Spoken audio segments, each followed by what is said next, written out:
Student आशा high school के YouTube channel पर आपका स्वागत है। इससे पहले वाली वीडियो में जो हमने किया था पॉलिनोमियल का 8th क्वेश्चन तक कंप्लीट कर लिया था और ये आइडेंटिटी भी हमने डिस्कस की थी। तो अब हम 9th क्वेश्चन का सेकंड पार्ट कर रहे हैं 2.5 जो पॉलिनोमियल है हमारा उस एक्सरसाइज का। अब हमें प्रूव करना है x³ - y³ इसके इक्वल है या नहीं। तो इसको वेरीफाई करने के लिए हमें सबसे पहले सर्वसम्मिका या आइडेंटिटी प्रयोग करनी है 7th। तो 7वीं आइडेंटिटी हमारी ये है, इसका प्रयोग कर लिया हमने। ये आइडेंटिटी एज इट इज़ हमने यहाँ लिख ली, ये बिल्कुल एज इट इज़ इसको हमने एक्सप्लेन कर लिया। x - y का होल क्यूब है, ये जो -3xy इंटू x - y है इसको हम इस साइड लेके आए हैं, प्लस हो गया, ये x³ - y³ उस साइड रह गया। अब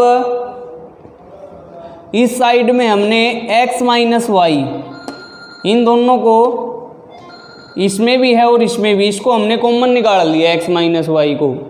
तो यहाँ कितना बच गया, x - y का स्क्वायर प्लस 3xy, ये as it is.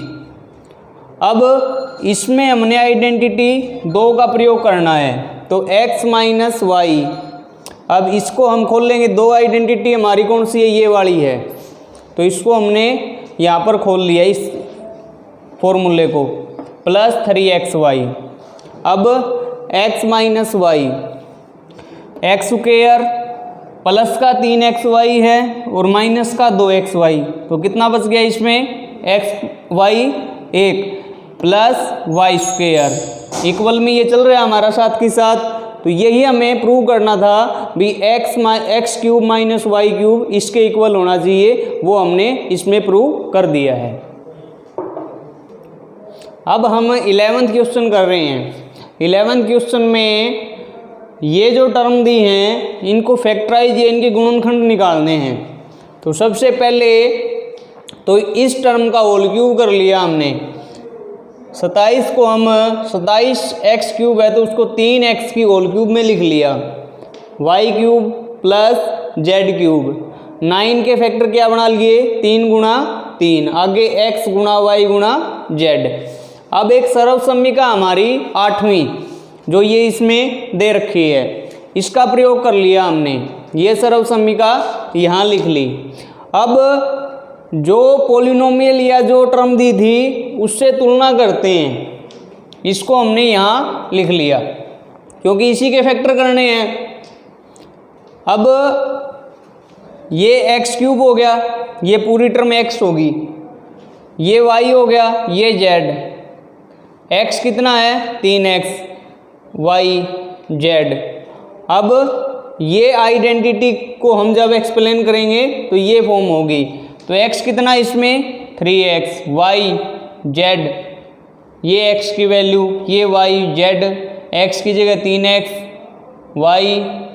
y z minus z और x की जगह 3x। अब ये एज इट इज, इसको खोल लिया हमने, 3x का whole square 9x² plus y² plus z² minus 3xy minus yz और माइनस zx। तो हम इस प्रकार से इसके फैक्टराइज या इसको गुणनखंड में बदल सकते हैं। अब 13 क्वेश्चन है इसमें, यदि x plus y plus z 0 दिया है तो सिद्ध करना है x³ plus y³ plus z³ बराबर होना चाहिए 3xy z के। तो हम इसमें आइडेंटिटी या सर्वसम्मिका 8 का प्रयोग करेंगे। तो इसका प्रयोग करने पर हमने इसको इस प्रकार से लिख लिया एज इट इज। अब ये एज इट इज, अब इस साइड में x plus y plus z की वैल्यू कितनी दे रखी है, 0। तो वहाँ हमने 0 पुट कर लिया। ये सारी टर्म इसके मल्टीपल में है, मल्टीपल में ये लिख लिया। 0 को किसी भी नंबर से मल्टीप्लाई करेंगे तो क्या आएगा, 0। ये left hand side as it is. अब -3xyz था यहाँ पे, तो उसको हम इस साइड लेके गए राइट हैंड साइड, तो ये माइनस का था, तो ये टर्म हमारी प्लस होगी। तो हमें प्रूव क्या करना था, x³ + y³ + z³ बराबर होना चाहिए 3xyz के। तो ये हमने प्रूव कर दिया इसमें। 14 क्वेश्चन है, उसका सेकंड पार्ट है, 2 पार्ट दिए हैं। फर्स्ट भी इसी प्रकार है, जैसे इस नंबर का क्यूब प्लस में ये और ये 3 नंबर दिए हैं, इन तीनों के क्यूब की वैल्यू निकालनी है। डायरेक्टली क्यूब ना करके आइडेंटिटी का यूज़ करके हम इसको सोल्व करेंगे। तो सबसे पहले तो हमने इस नंबर को मान लिया x, सेकंड नंबर हो गया y और इसको मान लिया z। अब इन तीनों को ऐड कर लिया, x + y + z। तो x + y + z को की जगह ये वैल्यू पुट करी, तो इन सभी का सॉल्यूशन आ गया 0। तो यानी x + y + z बराबर 0 है।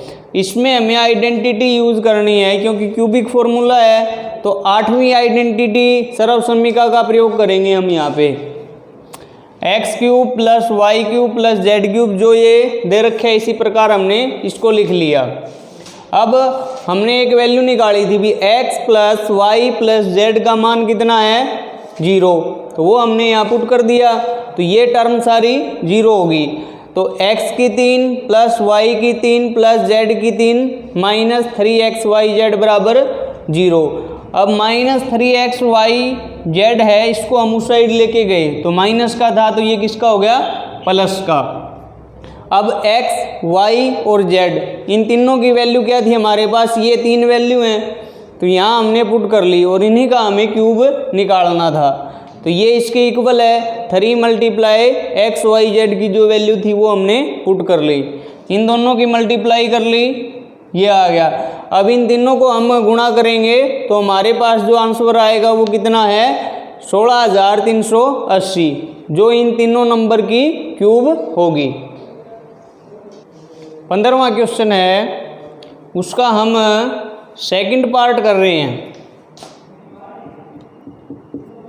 जैसे हमें किसी रेक्टेंगल का एरिया दे रखा है ये इस पोलिनोमियल में, तो हमें इसकी लेंथ और ब्रेथ अगर पॉसिबल है तो वो फाइंड आउट करनी है। तो हमारे पास इसका क्या तरीका है, सबसे पहले तो हमने इसको फैक्टराइज कर लिया, गुणनखंड बना लिए। गुणनखंड बनाने का क्या तरीका होता है, इस कोफिशिएंट की और लास्ट की हम मल्टीप्लाई करते हैं। तो हमने इसकी मल्टीप्लाई किया, कितना आ गया 420 या 420 आ गया। गुणा करें तो 420 आना चाहिए माइनस का, और जोड़ें तो कितना आना चाहिए प्लस का 13। अब वैसे तो ये लेंथ ही हो गया, तो ऐसे तो इसका अंदाज़ा लगाना मुश्किल है। तो जो नंबर गुणा करके आया है उसके हम प्राइम फैक्टर या अभाज्य गुणनखंड निकाल लेंगे। निकाल लिए। अब इनमें से आगे पीछे कैसे भी मल्टीप्लाई करके 2 नंबर फाइंड आउट करने हैं, जिनको हम गुणा करें तो 420 आए और जोड़ें तो कितना आए प्लस का 13 आना चाहिए। तो 7 दूनी 14, 14 दूनी 28, एक नंबर तो ले लिया 28 और 2 कौन कौन से बच गए, 5 दिए 15। तो प्लस का 28y और माइनस का 15y और -12, इन दोनों को गुणा करेंगे तो माइनस का 420 आएगा और इनको ऐड करेंगे तो प्लस का 13। इन दोनों में से कॉमन क्या है 7 और y, तो अंदर कितना बच गया 5y और ये प्लस का 4। अब इन दोनों में से कॉमन कितना माइनस का 3, 5y + 4। अब ये दोनों में कॉमन है तो 5y + 4, 7y - 3। तो एरिया का मतलब क्या होता है, लेंथ मल्टीप्लाई ब्रेथ या लंबाई गुणा चौड़ाई। तो हमारी लंबाई तो ये होगी और चौड़ाई ये, तो हमें लेंथ और ब्रेथ निकालनी थी। लेंथ क्या होगी हमारी 5y + 4 और ब्रेथ होगी 7y - 3। तो इससे जो फर्स्ट पार्ट है उसको भी हम इसी प्रकार सोल्व करेंगे। 16वां क्वेश्चन है, उसमें वॉल्यूम दे रखी है किसी पोलिनोमियल की फॉर्म में, तो ये वॉल्यूम है हमारी। हमें पता है अभी जिस आयतन या वॉल्यूम का क्या फॉर्मूला होता है, क्यूबॉइड का length multiply breath multiply height. इसको हमने इन तीनों टर्म में से 4 के कॉमन निकाल लिया। तो 4 के कॉमन निकालने के बाद यहाँ 3y² प्लस 2y माइनस 5, 4 के कॉमन निकल गया। तो ये हमारी क्वाड्रेटिक पोलिनोमियल होगी। इसको हमने फैक्टराइज कर लिया। गुणा करें तो 15 आना चाहिए और जोड़े तो 2। तो 5y माइनस 3y इसके गुणनखंड हो गए हमारे। अब इसमें से कॉमन कितना निकल गया, इन दोनों में से y, तो 3y प्लस 5, इनमें -1, 3y प्लस 5, इन दोनों में से 3y प्लस 5, तो यहाँ y माइनस 1। तो यहाँ पर कितना, 4 के गुणा 3y जमा 5 गुणा y माइनस 1। तो लेंथ गुणा ब्रेथ गुणा हाइट, तो लेंथ कितनी होगी 4 के, ब्रेथ होगी 3y जमा 5, तो गुणा हाइट कितनी होगी y माइनस 1। तो इसमें लेंथ ब्रेथ और हाइट निकालनी थी। तो इस एक्सरसाइज को हमने आज लगभग कंप्लीट कर लिया है। जो भी क्वेश्चन रिमेनिंग है उसको आप इन आइडेंटिटी का यूज़ करके कंप्लीट कर सकते हो। इसमें एग्जाम्पल हैं, उनको भी आप कंप्लीट कर सकते हो। अगर कोई डाउट है तो आप कमेंट बॉक्स में डाल सकते हो। इस यूट्यूब चैनल को ज़्यादा से ज़्यादा लाइक करें, शेयर करें, सब्सक्राइब करें। Thank you.